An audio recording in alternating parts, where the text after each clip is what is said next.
follow or subscribe or anything, or not? No, that doesn't matter. Okay. It just matters if you wrote extension my graphful. Okay. Isn't there normally like a block if you like type a word twice? It just blacklists you for that one raffle?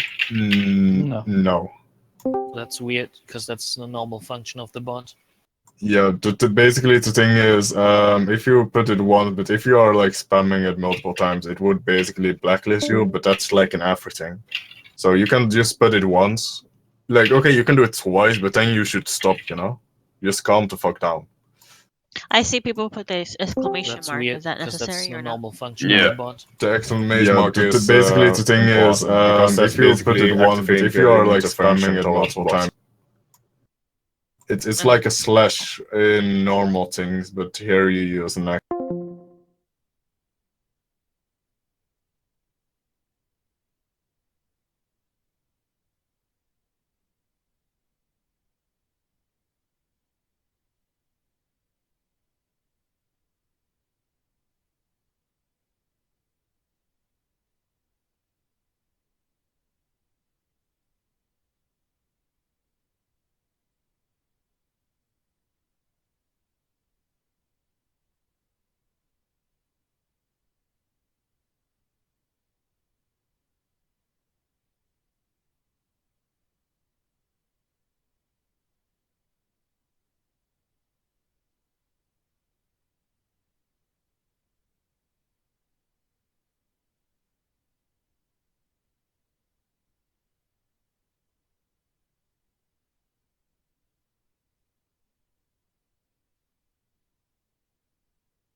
fast. Before your summer begins. Oh my gosh, a pig!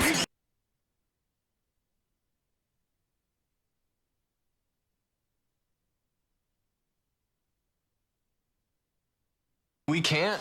Rated PG. I don't think I actually put an at everyone on Discord. Jennifer, do you want to do at everyone? Let them know we're live on what is this? Twitch? It's been a long couple weeks for us, man. It's been a really long few weeks. Sorry. Okay, so hit us with your first question, Deaths. Right. Okay. Well, the first thing is, you have reached You know, the 2 million mark now on your Kickstarter, quite impressive. The duration of the time, and you know, compared to other Kickstarter projects, which you know, not going to mention any specific names of these projects, but you know, you have within those the entire expansion of the year they have been doing it, you have gained almost the same amount within 15 days. I mean, how do you feel about that? Ooh, we feel surreal. It's really surreal, right? Like I feel like I'm in a dream that I'm going to wake up from at some point, and I'm going to be real sad. But yeah, I mean, it's been absolutely incredible. The response we've gotten from the community has been incredibly heartening, right? It's absolutely. It's we know we're working on the right thing. We know we're working on the right project. All our sweat and tears up until this point has been worthwhile. Yes. And it's put things into perspective for us. I mean, like, this is a genre that we're passionate about, and from the support we've seen through Kickstarter, we know there's a lot of other people out there who are just as passionate about MMORPGs in general and the direction of the genre. And you know, it feels really good to know that we're not alone. Right. Yeah. It's a shared vision. Yeah, exactly. Yeah. It is an awesome feeling for sure. That's great. Yeah. So yeah, I'm gonna go straight to it and talk about your next stretch goal. Well, the stretch goal you will, you know, achieve soon, which is about the Underrealm race. You know, the beast race you're keeping secret on. You know, can you like explain some details perhaps about this beast race? You know, give us some lore details. It is a realm filled with bacon. I like that. Baconator confirmed. Yeah. Hey, Bacon, actually, could you turn down the desktop audio there by about on the stream by probably around 20%, because that's coming in really loud. In my ear. There we go. I'd say it's perfect. Okay, so a little bit about the other race that we're going to be introducing. This is going to be a race that includes some beast-like qualities. It's going to be a race that, in the lore, fled to the Underrealm area in order to escape the catastrophes that were occurring, the atrocities that were occurring above ground. That's where they sought refuge. This is going to be a player race that will not be returning to the world, but instead will be coming to the surface potentially to interact with these newcomers that are coming. Right, right. New parts of the world have opened up for them too, and so they're poking their head out from the Underrealm for the very first time in generations. So. Absolutely, and another thing that is a little bit lore specific, kind of, is that these great divine will be coming to the surface potentially to interact. And that's what's brought these people back to the world. Right. New parts of the world have opened up for them too, and so they're poking their head out from the Underrealm for the very first time in generations. Absolutely, and another thing that is a little bit because they've been so detached from that realm is that is the catastrophe happening again, or is something else potential to interact? And that's what brought these people back to the world. New parts of the world have opened up for them too, so they're poking their head out. I'm really excited to do it. It's something we wanted from the beginning. Absolutely. And another thing and now Kickstarter has allowed us to readdress that. Is the catastrophe happening again, or is something else? That's what's brought these people back to the world. You'll be streaming they're poking their head out. I'm really excited to do it. It's something we wanted Another thing that organizations has allowed us to readdress that. Are really a very catastrophe happening again, or is something the world around them in a different fashion. It allows for hierarchy progression paths within these organizations that relate to specific quest lines and story arcs specific for those stories, for those organizations, right? So, for example, we said something about the Thieves Guild, we said something about a Scholars Academy and a Traders Company, and those are going to, obviously, as the name entails, relate to different aspects of gameplay specific to those types of organizations, right? A Thieves Guild may have objectives that are quest-oriented towards securing some rare object for the organization in order to advance your place within that organization. There's going to be different tiers of advancement for your membership, and you're only going to be able to pledge membership oath or loyalty to one of these organizations and progress along those paths. Now, obviously, if you wanted to switch to a different organization, you may lose the progress you made in the organization you originally were part of, but you're going to be, again, working through this organization in a progression style, you know, achieving those kind of different quest paths and items that may be involved with that. And since we're not a faction game, I think it's really an important like extra rider to your identity. You know, like the more things like this that are added, you get to formalize really who you are and what you are in the game. And since we're not a faction game, those types of additions are really important. Yeah, and there are organizations that will, have their own goals, have their own, things that they want to accomplish in the world, and then you as a player, of course, can figure out which organization fits you best. Right. And it's sort of like an open system that anybody can participate in. It's not just guilds. It's for everybody. And it's all about creating those micro communities within the game, and as well as on the macro community scale, because as you're participating in achieving the events for a specific organization that may relate to the progression of building types within certain nodes all across the lands, or may relate to what specific bosses need to be down first, or what quests and dungeons need to be delved, and what objectives there are within that dungeon to bring back to the organization and stuff like that. The community's participating in that as a whole and on an individual level. So as the whole community relates to those organizations, it would determine that organization's progression along a macro scale. And then your individual participation and achievement within the organization relates to your position in the hierarchy of that organization that might relate to what types of rewards you can receive from the organization, or how you can act on behalf of that organization, what titles and presences you hold among other participants in the organization and stuff like that. And that like theme of feedback and contribution is something that we really try to put in multiple facets of the game. Right. Yes, a really cool aspect of it, I guess. Yeah, I like the whole sort of micro community thing. I think it's a great idea to focus on. After all, MMORPGs are quite a social game, So the more things like that, the better. I agree. It could be the best way to do about it, especially because it's optional. It's not something you're forced into. That's great, Okay, I'm gonna move straight onto the stock market. Yes, your new. Hey, Dense Proxy, give me 1 second. Yeah, sure. Can we turn him down just a little bit more? He's like my ear, or maybe my earpiece. Yeah, I think all of them, because all of our earpieces. I don't know if yours Mine's is. okay. Mine's just. I think I'm bleeding. I should have screamed. Sorry about that. No, please. You have us hostage now. For the love of God. Our ears are hostage. Okay, sorry. I think you're good now. Okay, Let's try it. Okay. Much better. Your That's new much better. 3 million stretch goal, the stock market. It popped up yesterday when I looked at the page, and I was expecting something more. I'm not going to lie, I was expecting something a bit more impressive for the 3 million. I was expecting something to amaze me. Don't get me wrong, I'm pretty sure there's traders currently doing backflips about how impressive the stock market thing is. I mean, I'm assuming for them, it's like the ultimate thing for their end game, or, their future progressive mesa content. But, with that, because it's starting to reflect a real world economy, and there has been a game before, EVE Online, which did the same, reflecting a very real world economy. Usually problems come along with that, having it being reflected in that sense. So, as sorry, I'm losing what I'm talking about now. as you have real world economy problems, that means you're going to need people to deal with them. And EVE Online came across this problem where the economy was, running out of control. People were manipulating it left, right, and center. Therefore, they had to, hire people to micromanagement. So what happens if that happens in Ashes of Creation? What happens if, the economy gets to a point where it needs someone to micromanage it? Well, if it gets to that point, then we've done a bad job on design. That's true. I don't think that it's going to get to that point. I think we have a lot of testing phases, but we also have a lot of, we've seen what's happened in the industry, so we've got a lot of things to build on. But most importantly, I think in relationship to the stretch goals, and some, some people maybe not thinking it is as big as a new race.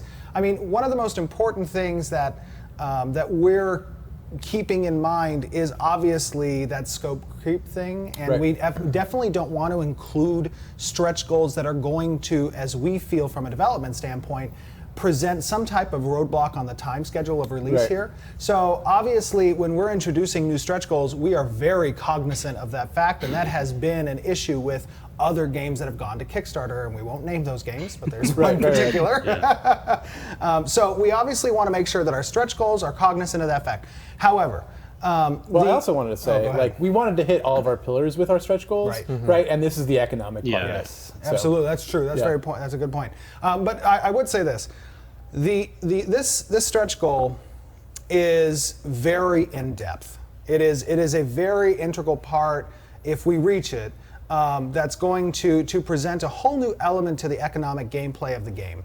And I think it's actually, maybe the term that we used in regards to like stock exchange wasn't the best term maybe, but it communicated effectively what this entails on behalf of the players and certain organizations.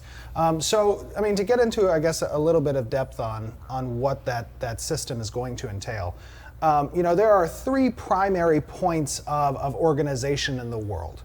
First and foremost are nodes, right? Second are going to be player-created communities like guilds.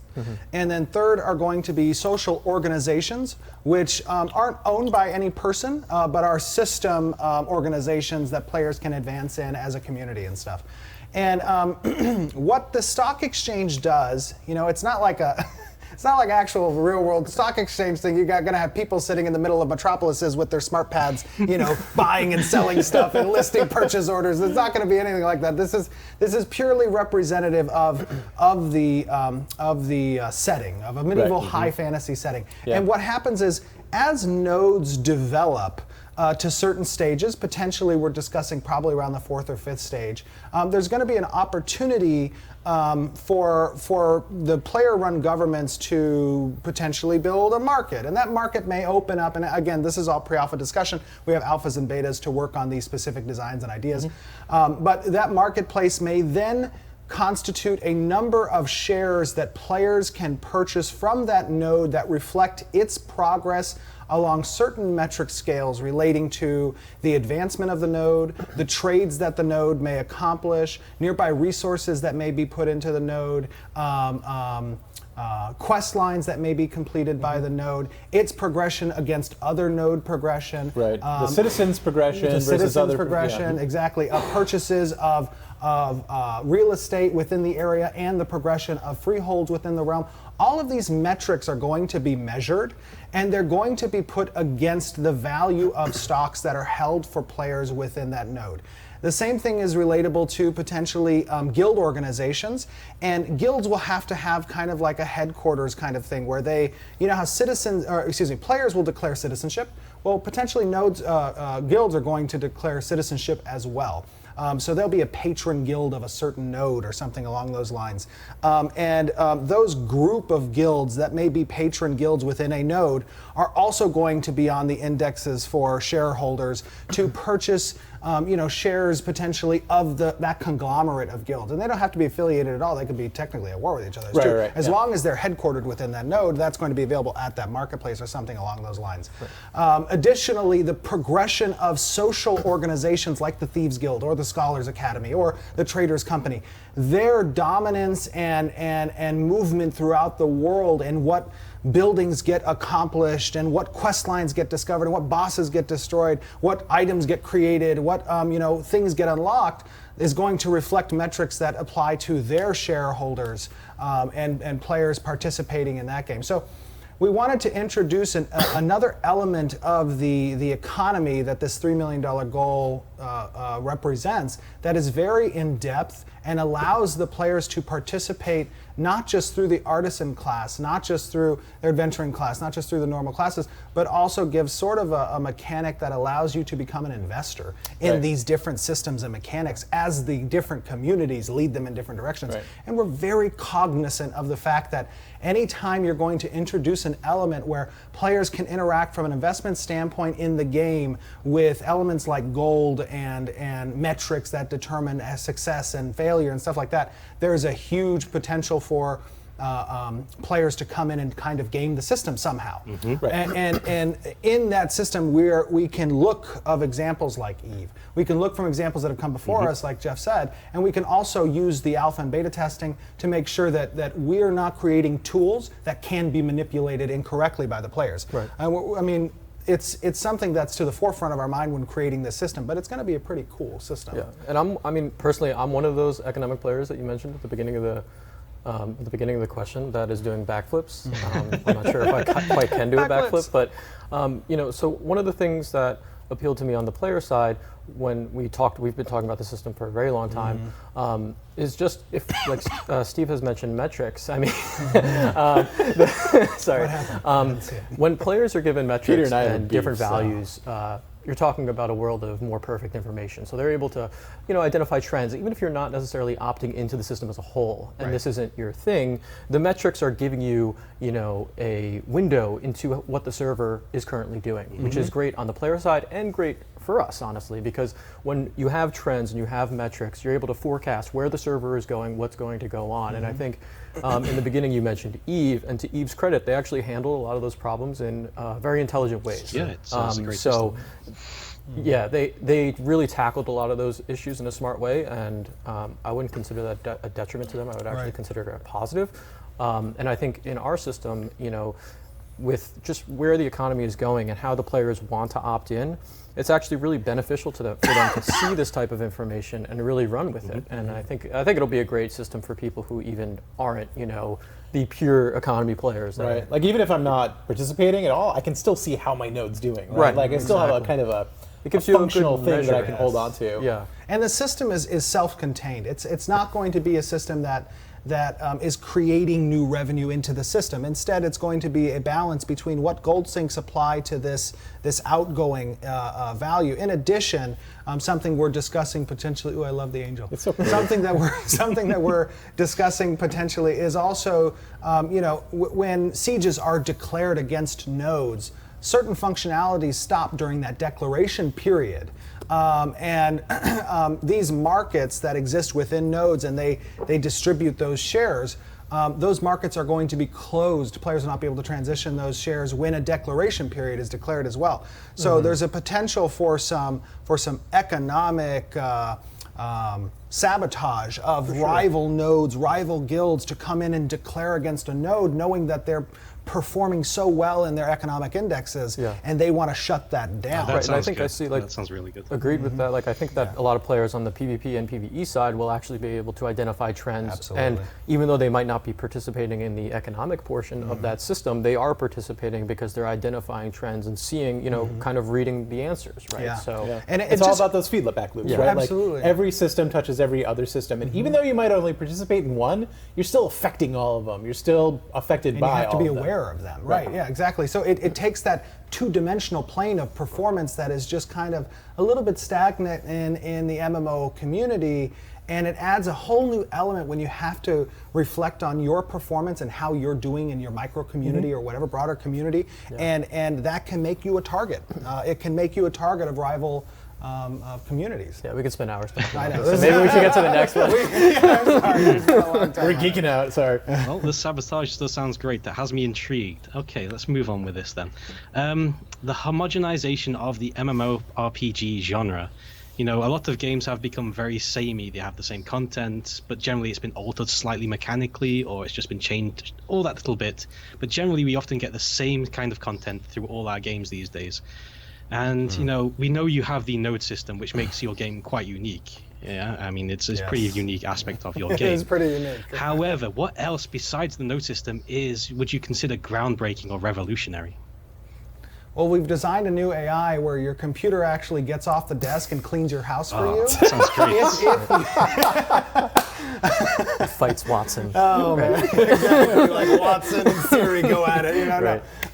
I think that you hit the nail on the head in regards to our node system. Our node system is a very revolutionary aspect of how progression works in a game, what type of agency players have, and I think that really is a backbone of our design philosophy. Yeah. Is that I mean, that in and of itself really just kind of explodes how an MMO works and how people are going to relate to an MMO. Yeah. So I mean, it's pretty, like, that in itself is kind of explodey. Yeah, But then I'd also argue that our storytelling system is going to be pretty for sure. That's a good point. revolutionary. That is a good point. Like the way that we're going to tell the story is going to be quite a bit more organic. And having different servers with different stories. Right, Like right. that's, I mean, where is that? Yeah, I mean, it's other MMOs have kind of maybe kind of touched on it a little bit, but it's been a really long time since we've actually seen anything But even like other that. MMOs that touch on that, it's more along the lines of like, hey, these are player-driven stories, like what clan took what castle and stuff like that. This is actually going to affect the narrative of the world. Right, You know right. what I mean? And so people are going to experience pretty drastic things Right. differently based on what server you're on. And I think that's going to be really cool for people I think to so, discuss that and how they got to that point and, what road they traveled to get there. Right. I think that's going to be really different because I haven't seen that in any other MMO. And I think another something that maybe is not unique to the game specifically, but to the company, is like we're coming at this from the perspective of a gamer. And we're getting really in depth with that community involvement and interaction, and making sure that those lines of communications are always open, so that we're not going to be that company that just makes you eat it and like move on. You know what I mean? Right. I think that being at the forefront of what we're trying to do is something that's unique in the industry, not from maybe a game perspective, but from just a company perspective. I mean, certainly too. other people have talked about it, Yeah, right. but do they follow through? Yeah, and I think we've shown so far that we do a pretty good job. Oh, of that. absolutely. There's always going to be times where we disagree, and we'll have conversations, but I'm not going to lie. There have been a few times where I'm laying in bed with my phone on Discord, and I'll partially fall asleep, and the phone will fall out of my hand and hit me in the face. That has happened on 2 occasions. Right. Well, that's a good answer. Anyway, regarding the ultimate bonuses provided by Metropolises, and we know that the scientific bonds, for example, will give us fast travel opportunities. But what will the other bonuses of the other zones provide us? What things can we expect from each one to provide for us that ultimate Metropolis that we have developed? Actually, give me 1 second real quick. Let's do, guys, last time we did a live stream with, what was the thing we called? TeamViewer. When we TeamViewered in walking through that Metropolis in that zone, there was some FPS issues because of TeamViewer. Yeah. And we just wanted to make sure that you guys had an opportunity to see that in-game kind of, walking around that area, showing you a little bit of the environment and the massiveness of the world. So I made sure that Tristan was able to make a recording. Right, make a recording of that. So if we want to actually play that over as we're talking a little bit here in the Q&A.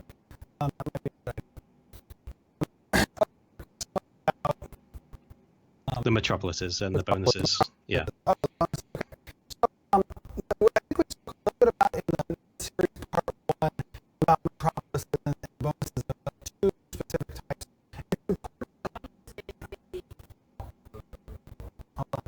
Is that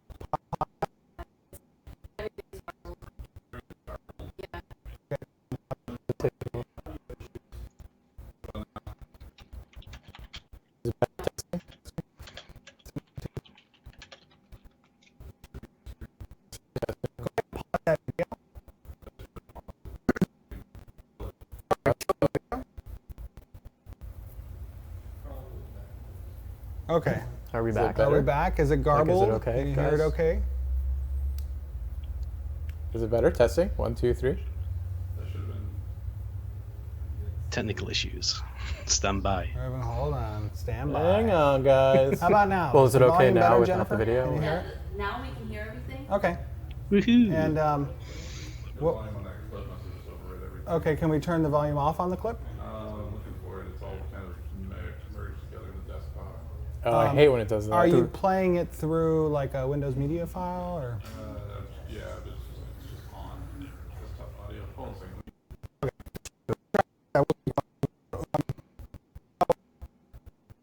Try it again.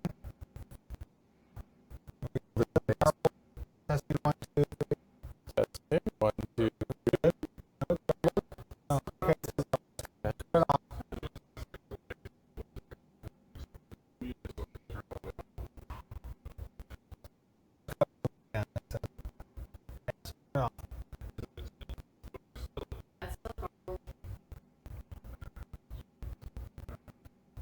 All right.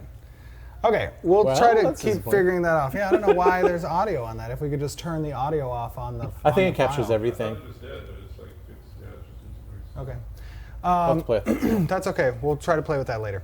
Okay, so in response to your question about the nodes, that's still something that we're actually designing right now. Are those Metropolis level specific bonuses? We have a lot of different bonuses that we're looking through, and we're actually probably going to be play testing a lot of those in alphas and betas. Yeah. Those different bonuses to see which are most balanced between the 4, and which actually offer players the ability to really use those bonuses, I guess. Right. The Metropolis. The Metropolis is just such a macro scale build a town, right? It's just like a huge endeavor, and we want those to be equal to that. Meaningful too. Meaningful to that. So. Yeah, we want these to be world-changing things, so we have to be real careful with that. A lot of balancing with them. Yeah. So you're still deciding on what you can actually apply bonus-wise for these things. We have a long list of all the different types. We've nailed down, I think, 2 of them potentially. Of course, we're going to be testing them, but we don't want to really. Okay. We don't want to jump the gun. We don't want to jump the gun on that. That's something that we're still discussing. We'll move on from that one anyway.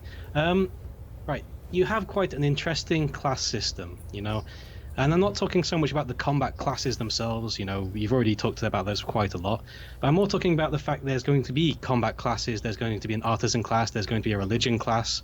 So will this be expanded on further? Instead of having, the level cap raised at some point, will we have just more classes like that added to the game? It's definitely possible and probable.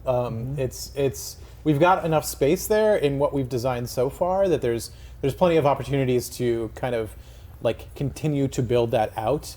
We don't want it to go crazy and make another class just for the sake of making another class. We want to make sure that there's actually good space for it and that it makes sense.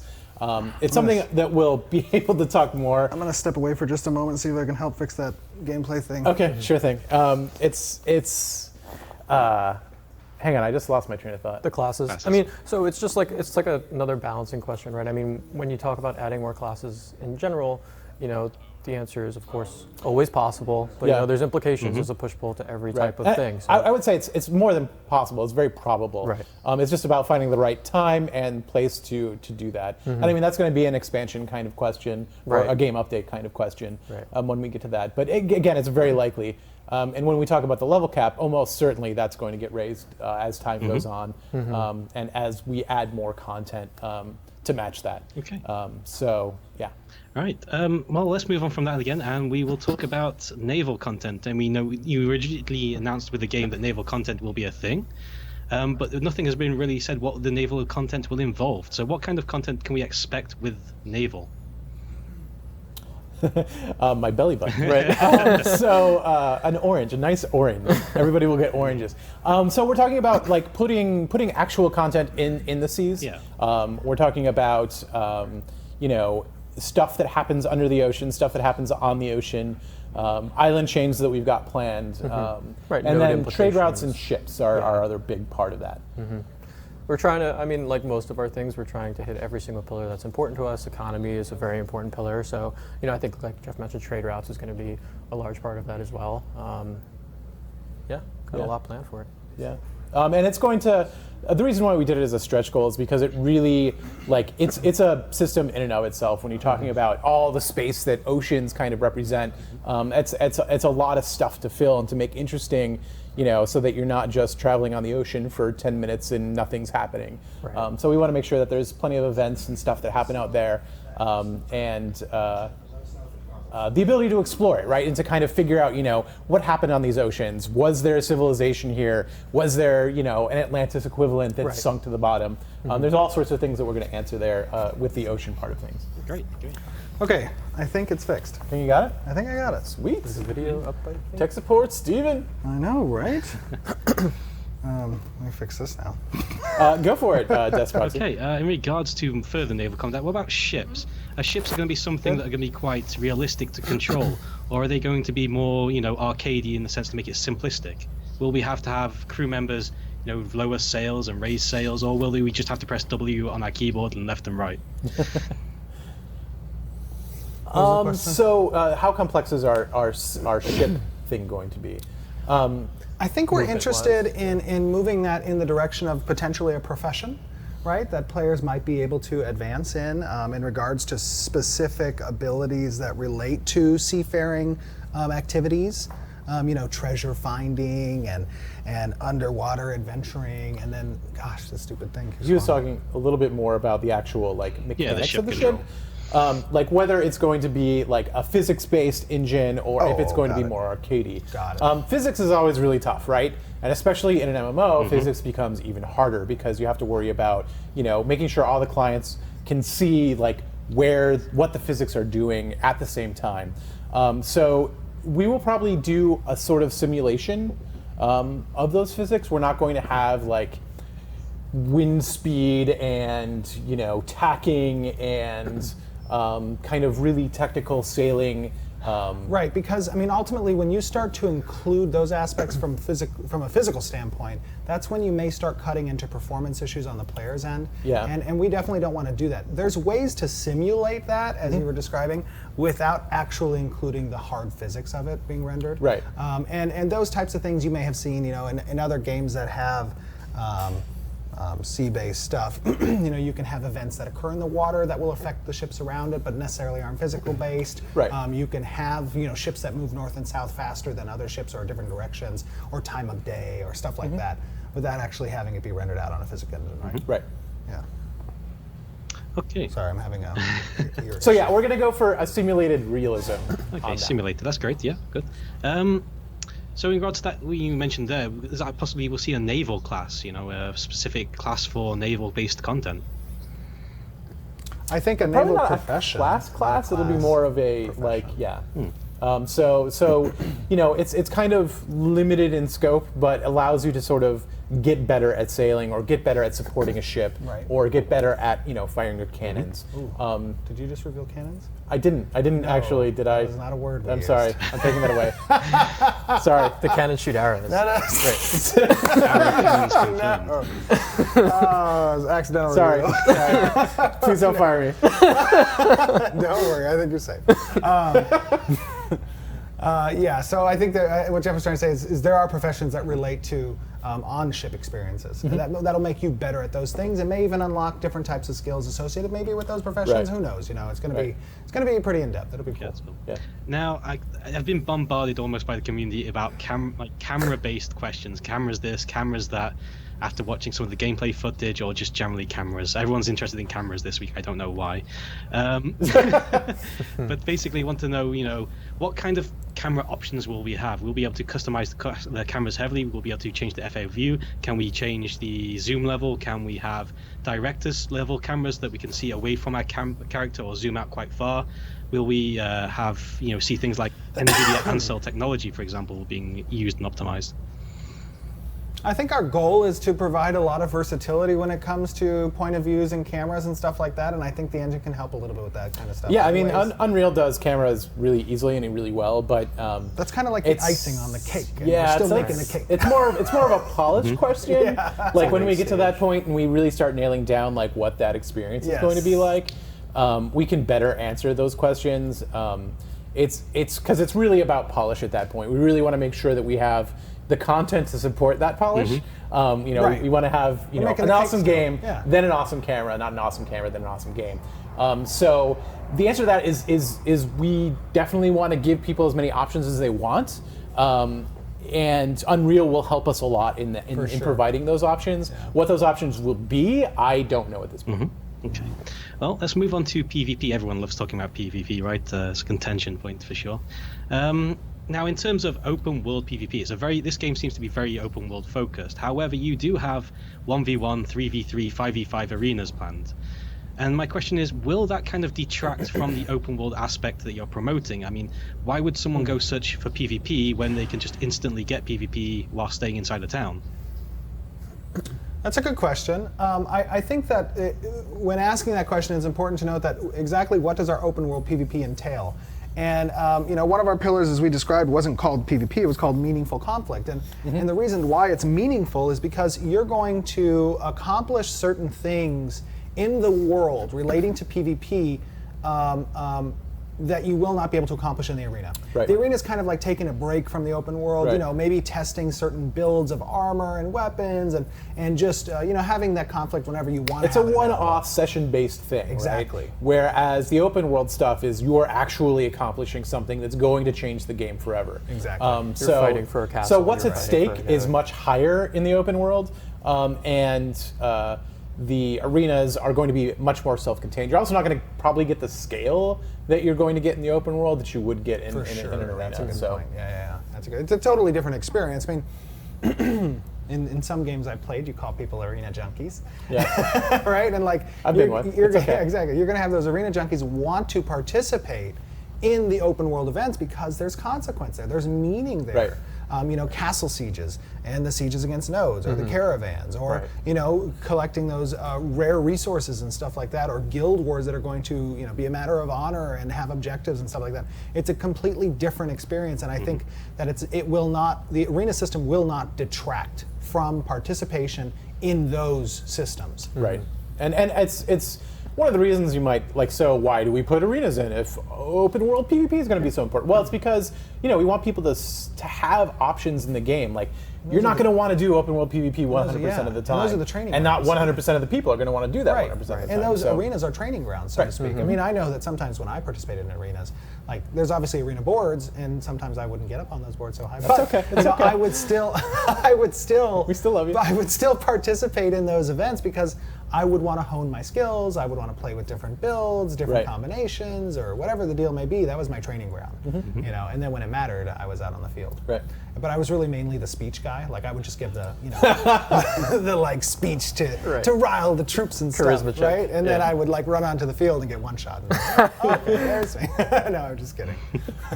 I was a beast. Yeah, I think a lot of us have seen the infamous Stephen's speech videos. Oh yeah! Moving on from that, I'm going to ask you a question about lore, and I have asked you this question so many times I've probably lost count at this point. But do we have a name for your world yet? The world that your residents will refer to it as? I'm the Fort Knox of our lore. He is. And they just constantly come with these like arrows trying to peg at the wall, and it's just like, nope. All will be revealed when you so name of the world. That's a great question. I mean, we have a very specific schedule when we want to start releasing some setting lore. Right. Setting lore is a little bit different than story, obviously. We really don't want to ever reveal story until you get in there and get to experience that story. But when it comes to the lore of the setting and why you're here and what has happened in the past to bring you here, knowledge that you should know when you first step through that portal, that's kind of stuff that I think we have a very scheduled plan to release that stuff. And it's close.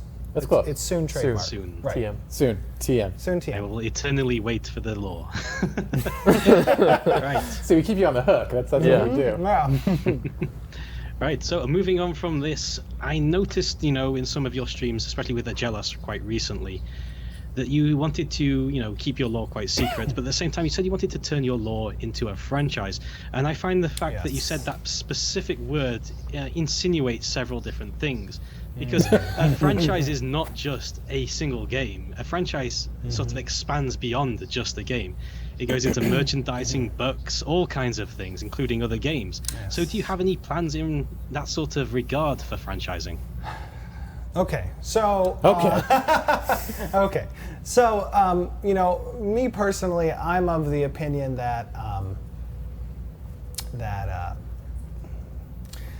this story that we're bringing to life with Ashes of Creation is a very in-depth one. It has a lot of different aspects to it, and I personally, when diving into creating Intrepid Studios and bringing Ashes of Creation to life with this awesome team here, I knew from the get-go that this was going to be a franchise. I knew that this IP we were creating with Ashes of Creation is going to be revealed in many different ways and have a lot of different components that people can just eat up.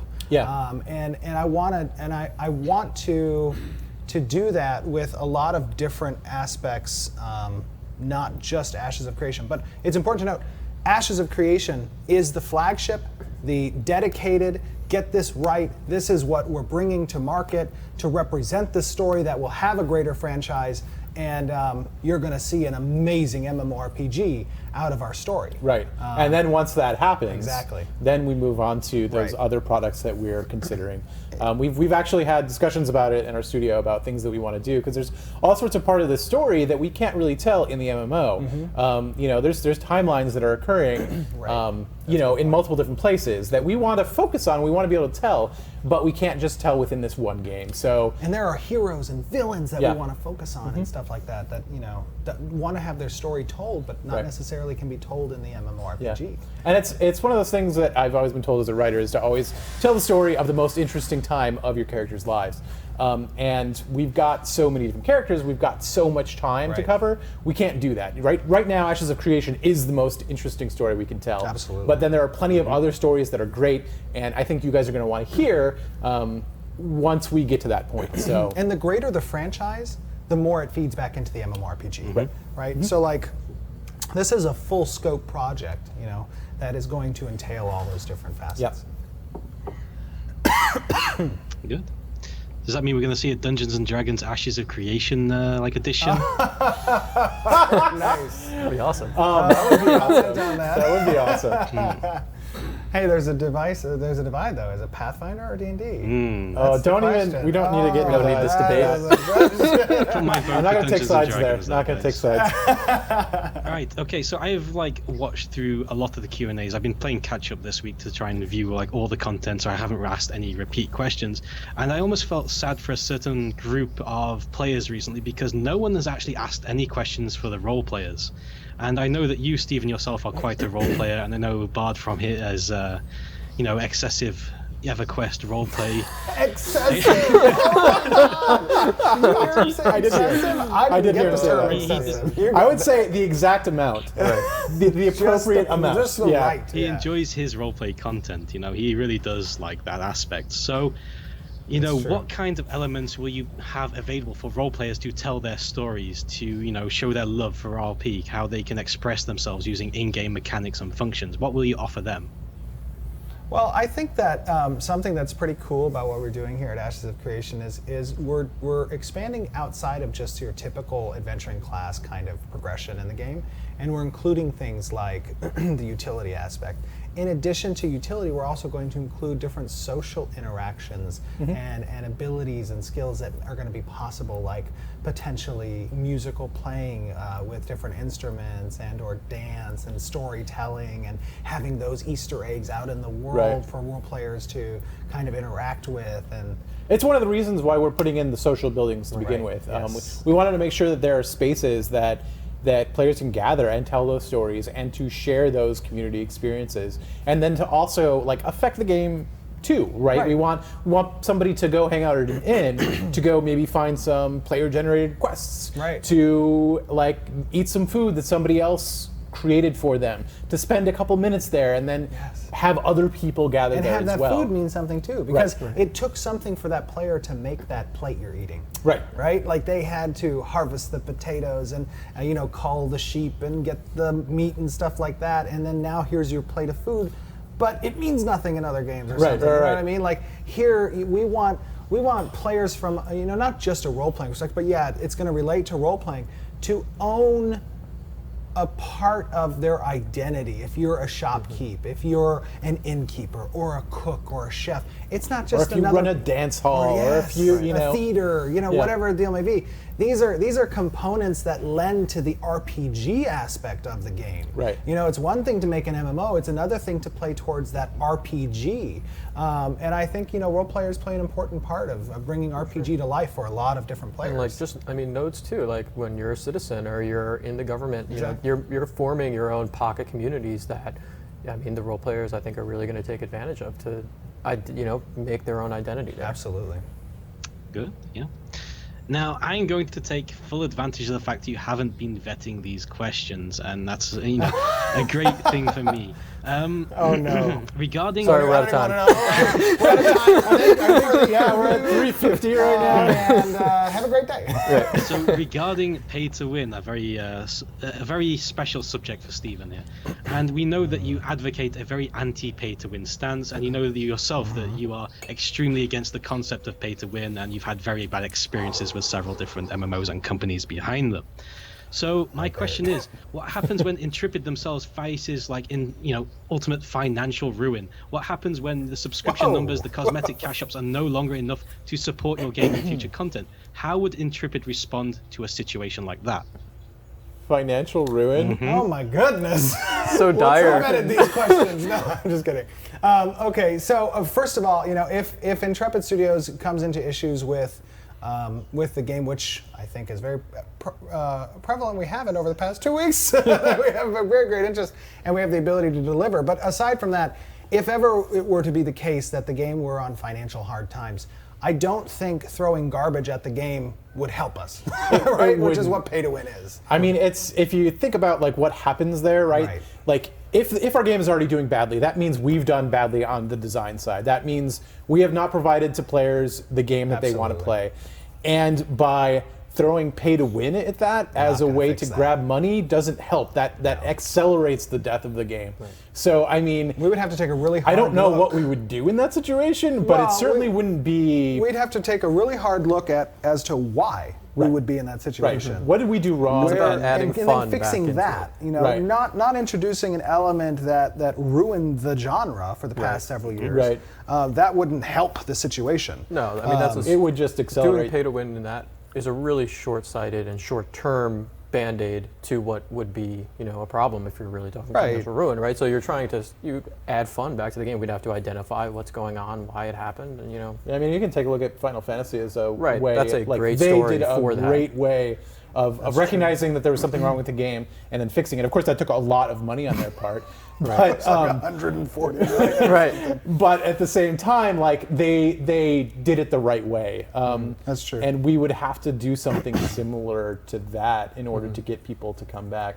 I mean, pay to win is not going to get people back. You know what I mean? Right. It'll just. It's such a kind of short-term answer. Mess with the people who are currently still there, right? All of a sudden, your most loyal people are getting screwed. I think the most important aspect of this question is, from a financial perspective in the games realm, we have clear objectives, and we are dedicated and passionate to making this project be the most successful MMORPG. I mean, we're really, like, as gamers and MMORPG players ourselves, like, our goal is to create a perfect product that is going to attract MMORPG players just by building it. If we build it, they will come, right?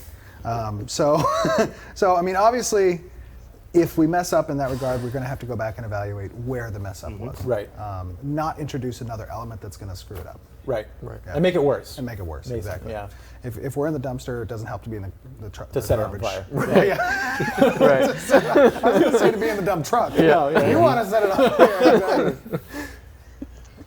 That almost wraps up everything I needed to ask. So yeah, cool. thank you for answering all my questions, guys. I will Thanks for probably being on there. prepare Great more questions. if this can ever happen another time. I have a never-ending supply of questions, trust me. Very cool. All right. Well, awesome. Thank you very much, Death's Proxy. We appreciate it. And for those of you who aren't subscribed to Death's Proxy's channel, he's a great content creator. As Death, you want to give a plug to your channel? Yep. I don't know what the URL is. Ooh, sorry. I don't know what the URL is. Oh, the URL? It's just YouTube /Death's Proxy. That's all it is. Very easy to go there. Sweet. Check out my content, see if you like it. If not, you can just ignore it. It's pretty trashy. So yeah. Thank you very much, Proxy. We appreciate it, and we would love to do this again in the future. Yeah, that was awesome. Yeah, Thank you guys. We're going to have to vet his questions though next time. Yeah. Just kidding. Financial ruin. Right. All right, let's throw down that Skype window, and then also, I think we had a meme contest. Did we have a meme Did contest? we have a meme contest? I think we had a meme contest. Uh-oh. Let's do a meme Do you want contest. to do it from Slack? I left my phone on my desk. Oh, I think, yeah. I'm sorry. Do we have the meme pictures? Yep. We have the meme pictures. We have the winners. It's just the names are in Slack. Oh, the names are in Slack. Go Are get your they in phone. this Slack? You put it in our Slack? Oh, yeah, okay. Oh. Let me see if I can pull up my the phone on my names. Wait, I think I can make it happen. Where is it? Design? Which channel did you throw it in, Jen? I gave it to you personally. Oh, I need my phone, sadly. Okay, you want to go? Which one is your phone? Just take your headset off, and then you're good. Oh, it's the my cracked one, isn't it? Oh. Yeah, it's under. Yep. All right, hang tight. We're getting to our meme Passing it. contestants. Thank you. So yeah, we did a contest last week for players on our forums and on It Discord. was incredible. They Like, were I'm dying hilarious. every day. Yes, they were hilarious. Every day. We have some very talented memers out there. Is that the name for them? I don't know if Yeah, that's the name for them. memers. That's the profession. Memers? Yeah. Yeah, Okay. Professional I think memer. there's a reference to memes, but I can't think of it. Anyways, yeah, we got some memers out there who did some pretty good jobs, so we're going to show them right now. And they win. What do they win? A brand new car. Right. No, wait, what was that? Alpha key. Oh, an alpha key. alpha key. Well, that's better than a car. So. all right. Fact. So first up, we have the winner. It's Always Sunny in This is Ashes by of Creation. the user Renowned Meme. Renowned Meme. Well What done. foresight. You get an alpha key, my friend. This is pretty funny. I like it. I love, Jeff, that you have that beautiful hair. Isn't it gorgeous? It's really great. It's very nice. I used to have hair like that. I'm not a fan of my blazer, but you know, it's pretty cool. What's our next one? One does not simply create the perfect MMO. Hold the cup. Hold the cup. Nice. Well done. I like that one too. By Drive Who? Guido? Drive Guido. Drive Guido. Cool. Next one. Alpha key. Well done. It's Kickstarter time. Oh no. This is by Is that a Timon. wallet? That is a wallet. Is that kid a wallet? That child is a wallet. That's horrible. Oh man. I don't wear wife beaters, just to be clear. All right. That's a lie. He does. I do not. This is by Adam J. Pay to win with a JY. sword of Jeffrey and some bacon and sandals. Hey, look, I forgot King Leonidas has actually sandals there. He does. He That's does. very nice. That's very nice. Who was that? Adam JY. Adam 1, 2, 3, 4, JY. 5. All right. That is That's by awesome. Falcons. I love that. This might be my favorite That's a one. great I one. think that's my favorite one too. I love the eye of Sauron. It's just up there. All right, very cool. Who's that? By Falcons. Falcons. Well done, Falcons. Oh, the Bacon Moonstrider. So good. Baconator on a Bacon Moonstrider. That's That's by- double bacon. Victe. Victe. Very cool. Very nice. Those are our winners. Well done, everybody. Well done, Thanks for memers. having us laugh. It was amazing. Well done, memers. Okay, what is up next? We had some questions from the community. It should be up there when he puts up. Okay. There they are. Oh, here we go. Jay Solo asks, will players be able to import images into the game to put on in-game objects like sails, shields, and cloaks?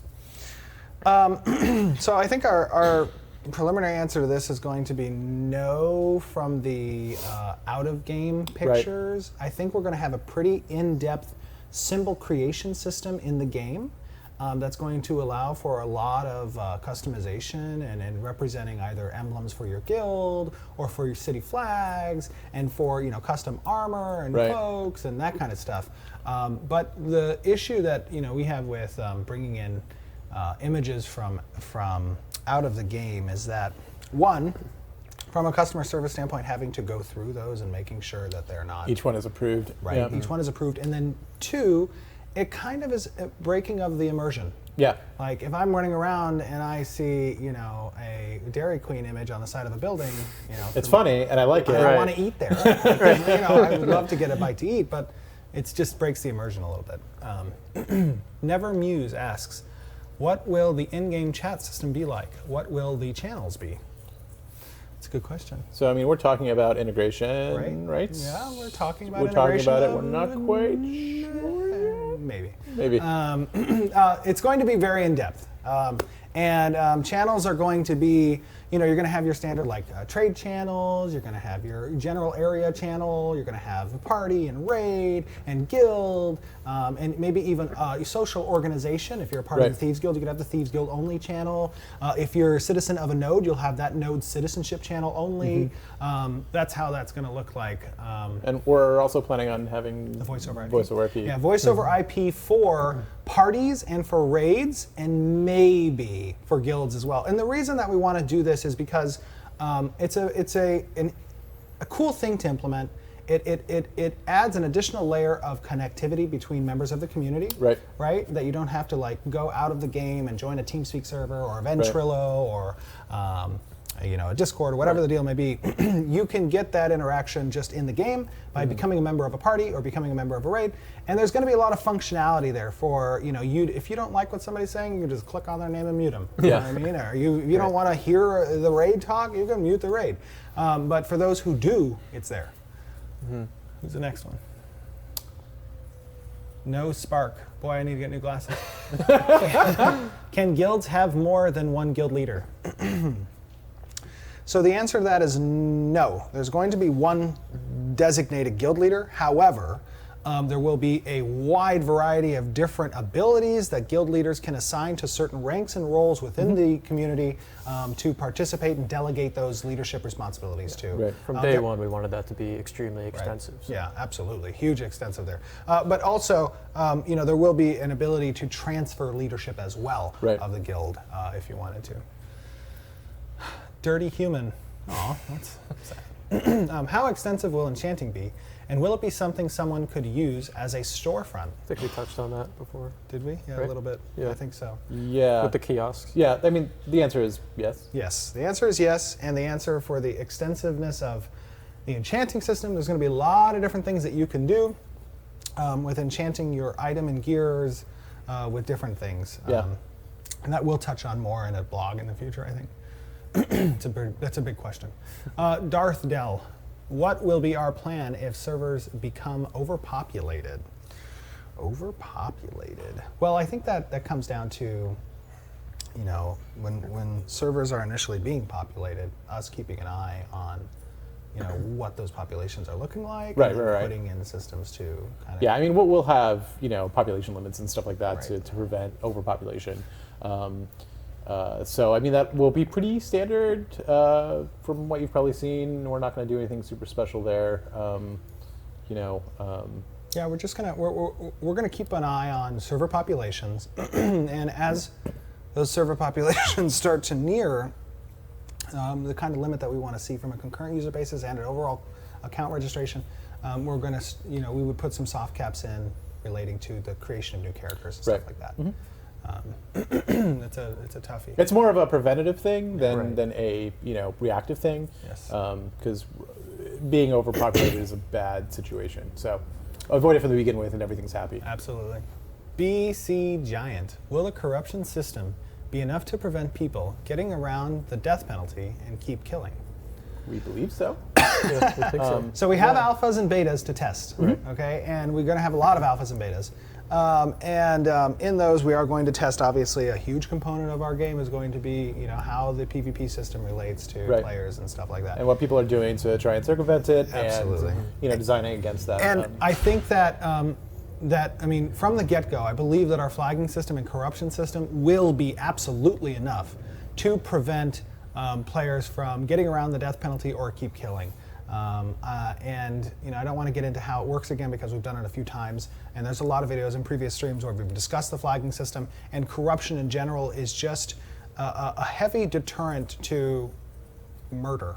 It keeps that potential there for the obscure scenarios in which case it comes about, but at that point the person committing the murder is really taking the brunt of the risk for whatever opportunity they're going to. It's a compounding deterrent. Yeah, it's a compounding deterrent. That's a good point. Like, the more corruption you accrue, the worse it gets. Right. Okay. Mycroft. What currently released game is Ash's combat design most comparable to, and what will be different about it?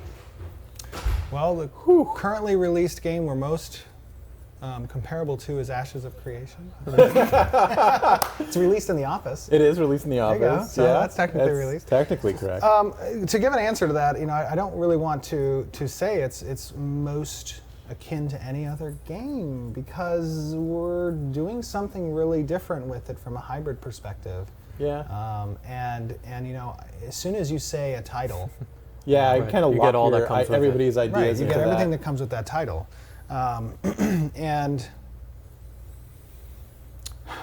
it's okay. So combat, as we said in a previous stream, is a very intimate system. It's the system that players are most going to be interacting with in their gameplay, and moving around in the world, whether from PvE or PvP's perspective. So it's something we are dedicating a lot of time and effort to get right in and make sure that it feels good and fluid, and it's going to involve skill and strategy, and the animations are going to be top tier, and the skill effects are going to be cool while not being too freaking crazy, so that it every single thing you do is a nuclear explosion. Everywhere. Yeah, right, exactly. Although I have made some nuclear explosions. They're pretty cool looking. We have nuclear bombs in the game? No. What's the next one? Who is this? Did I lose Dragon S, are you? Can people steal stuff off of your freehold? Steal stuff? Steal stuff. No. No. No. There's no stealing in freeholds. Yeah. I can't think of any situation where that. Oh, well, they yeah. destroy the node. Yeah, if they destroy the node. It's a different story. But they're not stealing. Right. If you had storage potentially of materials, maybe. Materials probably only. Only materials. But like or, to the or question of like, no one's going to be walking up to your freehold during a random time that you're offline Right, and no. stealing a Yeah, chair yeah, from your yeah, house. yeah, Like, yeah. that's Stealing a not chair. right. Freehold is I your don't know. freehold. But I That's want it. that chair. Oh, I'm sorry. You know, Oh, you can't have my What if it's chair. an awesome chair? You know? What if it's a throne? Right. No, anyways, no, there's no stealing. Yeah, there's no stealing. Who's next? Savannah, can we give more info about the breeding animal husbandry mechanics? Do specific mounts have unique traits you can breed, etc.? Yeah, mounts have unique traits that you can try to breed and get that genetic trait within the next mount. You're going to see unique creatures that will exist very rare out in the world that you could try to capture and tame to breed with something else. Yep.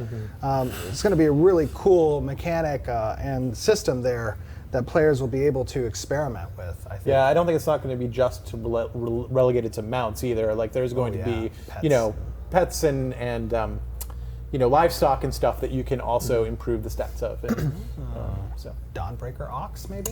maybe. Ooh, Wait, what is our feeling about oxes? That was yaks. Oh, that was yaks. No. It was yaks. Very No, anti-yak. There's no yaks.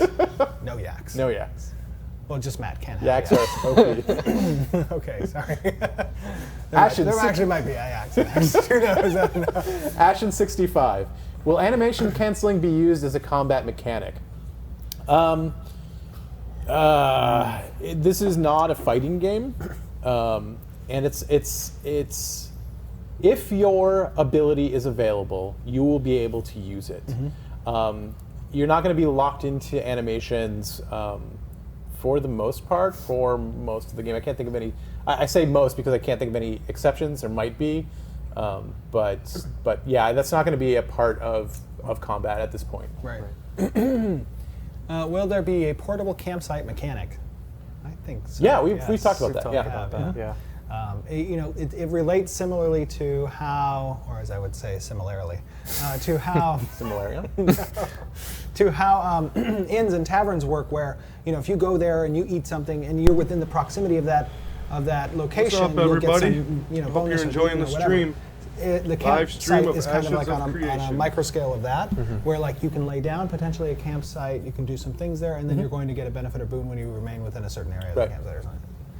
Leptos. How do we plan to make bards unique and as good as other classes? Jeffrey Bard, who went to Bard College and plays a bard in RPGs, can answer that question, Mr. Bard. I don't see why they wouldn't be as good as other classes. It's all about design, right? Like, there's this, I don't know, specter, this thing that makes people think that bards are not good at anything, right? Like that's the problem with perception, I love right? bards. And it's a problem with other games that have designed sort of the hybrid, muddled, I don't have a role kind of problem. And that's what we're going to be fixing in this, is making the support class be a class that is engaging and they don't have to be musical. And they don't have to be musical. Right. They don't have to have a lute. Yes. They don't have to be. They could dance, they could theater, they could storytell, they could, I mean. They can inspire people with their words, Yes. right? So it's about designing for that role and making that role important and bands will meaningful, make you dance. and not just, oh, you don't do as much DPS, so you don't fit in here. We want a bard not being in a party to be something that you miss, and that also means that they have engaging combat to do. They're not just clicking on their buffs and that's all they do, and that's all they do to affect the fight. We want them to be on the front lines. We want them to be affecting things. And so. now we've just effectively skewed the population of all classes across our servers. Bards to OPs? bards. Right. Oh, wow. Yeah, well, there you go. Really? Bard Yeah, OP it's happening. confirmed. Unbelievable. That's not true, people. What's the next one? Ponzini. Will summoners get to choose the look of their summons? Ooh, summons. Now we're talking summoners. Yeah, now this is Okay, Steven's. so Here we go, let's hear summoners summons. are going to have some customization over the way that their summon appears. It's also going to be some customization from a cosmetic appearance that'll be available within the game to customize that appearance. It's going to reflect your race that you're a part of. It's going to affect the evolution of that summon based on your archetypes that you may choose. You're going to have shadow summons if you're a summoner with a rogue potentially. It's going to be a very character-defining aspect of your summons relating to how you as a character represent yourself. Right. Something like that. Yeah. Next one. Sigari. Sigari. We kind of answered. Sigari. What? We I did said we kind of answer answered that. that. How long will it take to make a Redeemar- sword and what's yeah, full we price? answered Yeah, we that already last answered that. Red. Redeemer Osha. Redeemer Rosha. How will one learn the skill to ride? Will they buy a book, do a quest, etc.? You'll come out of the womb riding a horse. Come out of the womb riding a horse. Confirmed. Right? Confirmed. Confirmed. Right out the portal. Right out of the, you Right out just the jump onto portal. a horse. Right. Okay, so a live stream. Oh no. Okay. This is happening. What's the Stop. Okay. Voker. Will the game be translated into other languages such as French? Oui, je parle seulement un peu français. Or will there be server languages? So that is a goal of ours. We want to. It's going to depend on how far we get with the. I think the general. I think. I mean, obviously, it depends on a few things. Right. But I think that our goal moving forward is going to be yes, we want to bring this to the populations that are interested, Right. In the regions that are interested, and that's going to involve localization efforts such as translation. Right. So yeah. Yeah. As far as server languages go, we're not sure though. Oh, like defining a server. Yeah, it'll be client based, so you'll be able to set your language options. Right. But as far as will there be just a dedicated French server? Official French server. I don't know about that. I don't I mean, want there's going to be official region servers, obviously. There'll be a European server. Right, exactly. And unofficially there might be a French server, but we don't want to really lock people down that way. All right. Very cool. I think that's all of our questions. Yeah. We made it through. We actually did Holy moly! pretty What? okay. We're good on time. 4:10. Not too Went a bad. bit over, but it's all right. Very cool. Hope everybody is still with us. Yeah. Sorry, it went a little long. Next week we have Agilos from the Dungeon Crawler Network. Next week On Friday. I'm sorry, on Friday. Friday. I'm telling you, dude. I know. No, I know. I'm right there with you. It's been 2 weeks. The day after tomorrow, we have Agilos from the Dungeon Crawler Network, and he'll be joining us for some Q&A. Guys, we really appreciate you tuning in, and again, we cannot express enough our absolute gratitude when it comes to the support that we've seen through this Kickstarter. We appreciate it wholeheartedly. And, You guys have been absolutely incredible, way more than our wildest dreams. Way more. So yeah, hope you don't get tired of us saying thanks because it is amazing. Wow, Yay. that's impressive. Where did that come from? I don't know. Okay. All right, guys, have a great day, and thanks for tuning in. We'll see. Alright guys, and that's the end of the stream. To tell you the truth, I'm going to have to rewatch it. I had a lot of stuff going on while the stream was going on. Wife got home, kids got home, kid got in trouble. Had to run to the store, eat dinner. Sorry if I was away. Hope you guys had a chance to watch device-loving the people stream want and more enjoy than it just all. unlimited data. We want unlimited entertainment, so we can stream unlimited action. I guess all I could say is just subscribe, stick with me, and hopefully the next video's a little better, and we'll see you guys Friday, it sounds like. Thanks so much.